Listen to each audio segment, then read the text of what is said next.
right, good evening. Monday the 23rd of February, I believe. Let me double check. Yes, Monday the 23rd.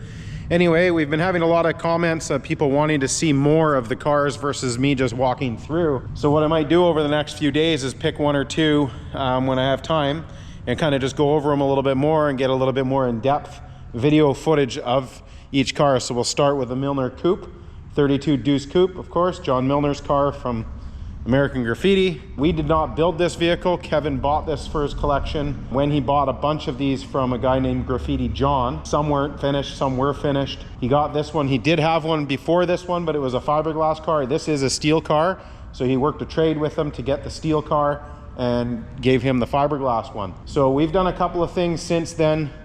We've rebuilt the carburetors. We've replaced the fuel line a couple of times because in the movie, the fuel line is supposed to be clear. It only lasts about 6 months and it starts to change color. So anytime before a big event or show, we'll change the tubing clear. We did some shock changes in it. It had different shocks in it. There's still some things to do. The interior's kind of falling apart. When Chanel and I drove this for Deuce Days, we were having issues. If you watch back on the videos to the rear panels falling out in the interior.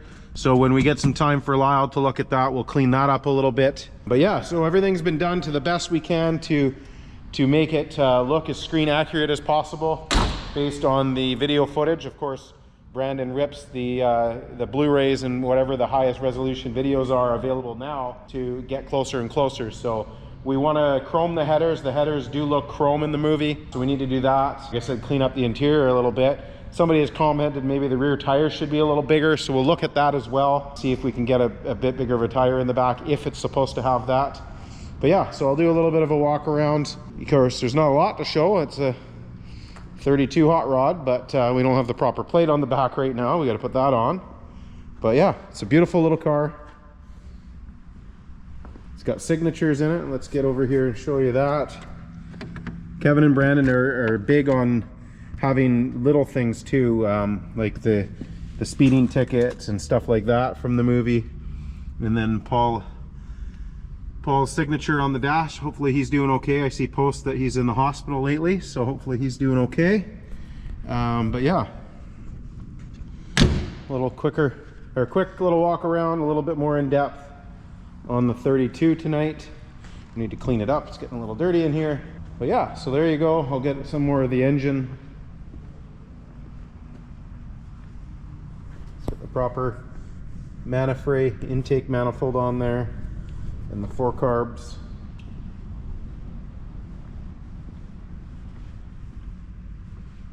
So we've cleaned that up a little bit. We've replaced the firewall with the aluminum, I believe, or stainless or aluminum. I can't remember what we did. I think it's aluminum. A few little things just to make it as close as we possibly can to look right in the movies or compared to the movies. So yeah, there you go. If you wanted to see more of the Milner 32, there you go.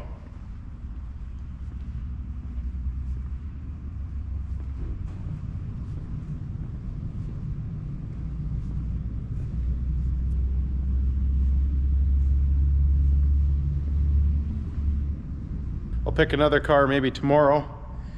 But for now, let's just do a quick shop update. I don't think a lot's changed since the last walkthrough, but it's the end of the day, so let's do a quick walkthrough. Lyle's got the stereo done in the truck today, so we got the battery back connected, and I think all we need to do is get the seats back in it, continue with our wheel spacers. But yeah, he's got the amp mounted for underneath the seat, and we were tuning the stereo earlier. It sounds really good. Couple wires under the dash to tie up, put the seat back in, and the wheel spacers is the last thing I think we need to do to this, and then it should be good to go for road test and get his inspection done and all that. So that's where we're at with the C10. The 57, Bernard's been working away on this. We did a steering column replacement, found a ton of little things wrong with it. This column was barely held in by anything here. You can see the thickness of this material that's left with this weird little mount they used. And not only that, it's 3 tiny little tack welds per nut. I'm sure if I put a vice grip on here, I could just pop that little nut off. So that wasn't secured very well. We've dealt with that, and then we also found that the brake pedal was side loaded on the linkage. I think I talked about this in an old video. So he's redone the brake pedal system. The steering shaft U-joint was super loose on the steering rack and pinion. So we've replaced that, and we will Loctite things and do that properly. Bernard just pulled the interior all out and did the X-mat on the whole floor. There was no sound deadening or anything in the floor. So he's done that now, and then I think we're probably gonna end up doing a new carpet. And then we got the new column in here. We had to do a bunch of modifications to make it fit around the dash properly. And then we can pull this all out now, I think, and paint it. And then he's getting an upgraded Dakota Digital. Kind of a downgrade, but an upgrade. He didn't like the gauges because they were just, they're like lit lights that go up and down with like your graph versus a needle. And he wanted a needle style so you can actually see the gauges. So changing that out for him as well. Bernard's been working away on that. The Toyota, we've been working on the seats this week. So we devised a system to keep it nice and low to the fuel tank. The driver's side one pivots up so you can adjust the seat. I'll go over to the seats now and show you that. They're just over here in fab. So here's the brackets. So the driver's side one has these bullet hinges on it, and that'll allow us to undo the two front bolts, pivot this up, and then that'll get you to the bottom side to these three nuts. And we've set it all up so the seat slides over top of this, and it keeps the seat as low as we can to the tank, because with the tank in there, we only have so much height for the seat. We don't have room to be adding normal seat tracks and whatnot. So we're set it to a position that I feel will work good for the customer. But that does leave us the opportunity to add more nuts onto the driver's side one. And like I said, with two bolts, you can lift it up and then undo it and slide the seat and adjust it through the bolt holes here. And there's also some slots in these holes. So he'll have a little bit of an adjustment there, plus we'll add some extra bolts. So that's where we're at with that. We're gonna tie these in with some mesh. The customer wants some mesh, I think, in there. So we're gonna tie that together. And yeah, so that's where we're at with that Toyota. Over here we got the Mustang we just pulled in here last week. John's been working on the front runner stuff. The bracket was incorrect on this side. I think maybe they got like a 351M or something kit for it. This side all fit on, but the alternator side didn't, so he re-drilled the bracket, got that all working. He's been plumbing things, so he's got the plug wires on, plumbing the heater core, got the battery box in and mounted the battery, and he's been working on the battery cables today. So he's working on the wiring of it. Got the radiator fan system in that the customer had to modify the bracket, because between this holder and that bracket, they kind of didn't interchange with each other. So he's got that figured out. Jim in parts is just looking for some pulleys for the front end. And yeah, so that's what's happening with the Mustang. Got an empty bay tonight. The Camaro, we were gonna just, like I typically do, is just modify the factory cross members. But in this car, it needed so much with the 4L80E. Hooker headers actually makes a really cool cross member for the 4L80E. So we got that in today, and I installed that, and that looks really good. Gives you the room still for your dual exhaust. Yeah, so we were working on that, got that in, and it works really well with the 4L80E. It makes a nice little bracket to move the mount down versus way up here, and gets that wrapping in there super tight. John had it down earlier and was doing the valve covers. So let's go up and take a look. It looks really cool. If they're still on there, oh yeah.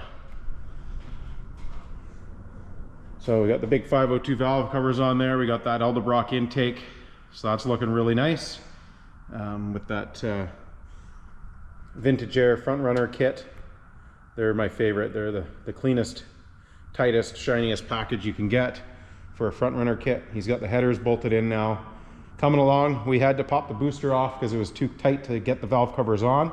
And lucky we did, because as he was pulling it off, he seen some fluid come out of the vacuum hole, and I guess the master was leaking into the booster, so the booster was no good. We already planned on changing the master because we're putting all Wilwood brakes on here. Anyway, so yeah, we're working away on that. Not sure what's out back here. We have a couple cars sitting in our detail bay until we move into detail, so we're using that for storage. This is that Mustang. We Got it back from the body shop. They painted the dash. So as we've seen it before, we fixed the radio area. So this just needs reassembled now. So we're gonna get the C10 moved out of upholstery and get this over there so Lyle can reassemble this and finish the stereo on it. And then we got this cool Impala in today. It's got a grocery list of things to do to it. So that's about it for what's going on in here. We got our cabinet all done. It's all plumbed and ready to go. And we even got hot water down here for the girls. So that's cool. We have a almost complete bathroom in the back corner. We just got to put a mirror up and just a small little bathroom, but it's we've got the eye wash station in here that WCB wanted. We have one in the hand wash room as well. So it's still a bit of a project on the go, but it's coming along. We even had the plumber, while he was plumbing in over here, we had him plumb up a valve to put water into our jet wash without having to run a hose, which is nice. And then we got a spray off nozzle for the jet wash. So a couple little things. And we got a Dodge in here, the leaky power steering pump. It's been in a couple of times. We've had leaks with the lines and all sorts of stuff, and the brand new power steering pump's leaking out of one of the fittings. So anyway, that's your Monday update here at Stone's, and we'll see you soon. Thanks for watching. We still need to get some lighting figured out on the new sign, but it does look pretty cool. Just thought I'd flick this on quickly on the way out, but yeah, looking pretty neat. All right, good afternoon. It's a nice sunny day today. Just thought I'd get the camera out of the Bronco and do a quick walkthrough. So a lot of things kind of moved around. We got the orange truck out of storage to do a steering rack. It's got the electric Mustang rack in it. So we've done that this morning and moved a few other things around. So we'll just get in the shop here and we'll show you around. All right, so like I said, for the next few days, I'll try and take a walk around one of the cars in the showroom and get some more footage on it and any more information. Today, I'm gonna just kind of go over the Citroën a little bit. I don't know a ton about Citroëns. This is a 60s Citroën 2CV. I believe they're a French vehicle. You see this in the very beginning of the movie. He pulls up and parks it off to the side of the diner. But yeah, we'll go around and do some footage. We're looking at the footage again because it's been a while since we built this, but we feel we might have forgot to fill these holes, so we might still need to do that. But the dents were something we did to the car because it's dented up in the movie, so that's why it has the dents in the fender. Otherwise, it's a fairly nice restoration that we've done on it for a replica car.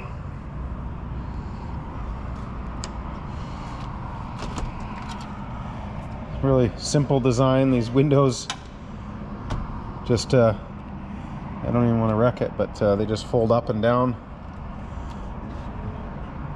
Has something to do with this lever here. Oh, there we go. I think you just flick the lever. There we go. And you got to adjust the mirror to close your window, and then there's a latch on the inside to latch the window closed. Very simple design stuff on these things, and very, what's the word, primitive inside. There's not much going on.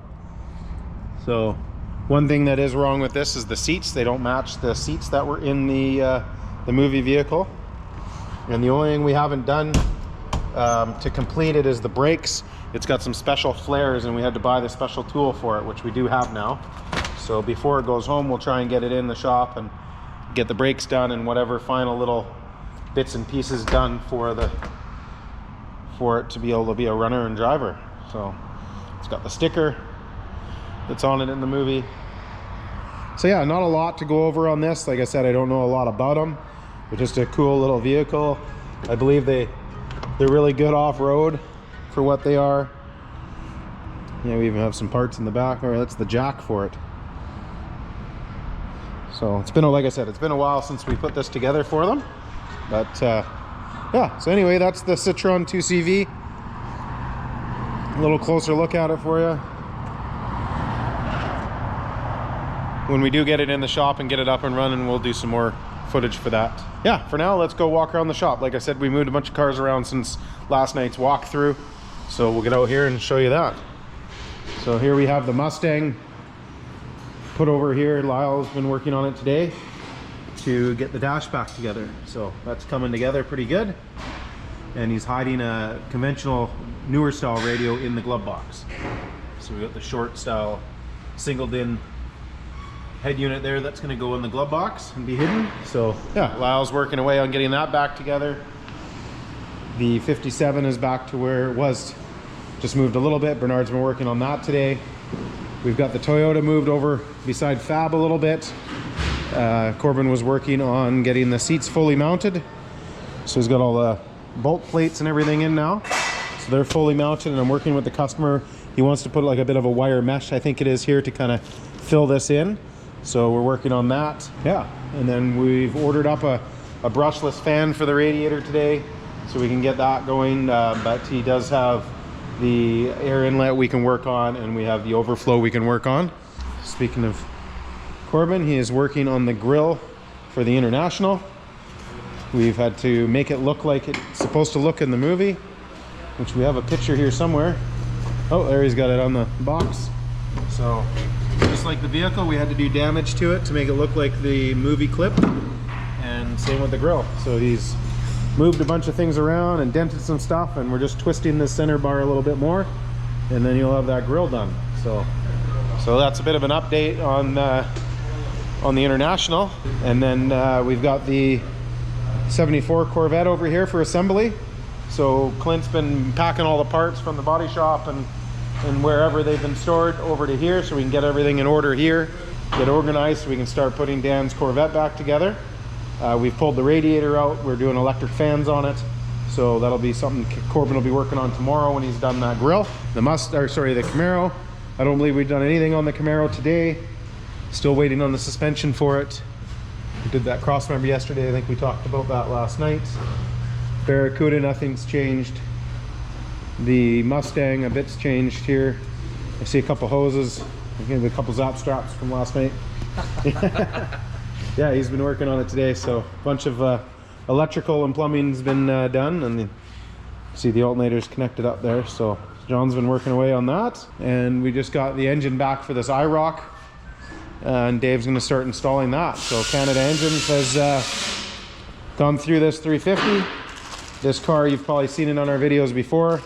It came in, the customer had a used 350 in pieces, and one of our previous employees put it together for him, and he took it upon himself to say that the cylinders were okay, but the cylinders were pitted and it's been smoking blue and burning oil. So we pulled it out on warranty, sent it to Canada Engines, and the customers now had the engine completely rebuilt properly versus just put together like we had done before. Now it's going back in. Dave's working on that, so that should be up and running soon. Get that customer's vehicle back. And over here we've moved the C10. We got the brake rotor back on the front. We confirmed the spacers, everything's going to be good, so we'll have the proper spacers on here soon with all the hub centric and the rotor centric. And there was the Impala. I think I showed this yesterday. Oscar's done a bunch of work on it today, put together a bit of a grocery list and whatnot, and yeah, so there we go. That's pretty much it. We have Jim Burt's car back. We were just we had it up on the hoist here to figure out his axles. I'll get underneath here. The neat thing with this vehicle is it's a torque tube with the transaxle in the back. So he's got a Corvette transaxle, and this chassis is designed off of a CTSV Cadillac rear end. And of course they have just a rear end with the transmission up front. So the CV axles don't match up because we've got CTSV and Corvette kind of intermixed here. So we're needing to get the axle shortened about 7/8 of an inch per side. So we've measured that all up, and yeah, so I think you guys seen videos of this back when we were getting ready for Deuce Days. He brought this to Deuce Days to show it off as a project, and now we just need to continue on it for him and do a few things for it. So that's there you go. So there you go. That's your Tuesday afternoon walkthrough at Stone's. We'll see you soon.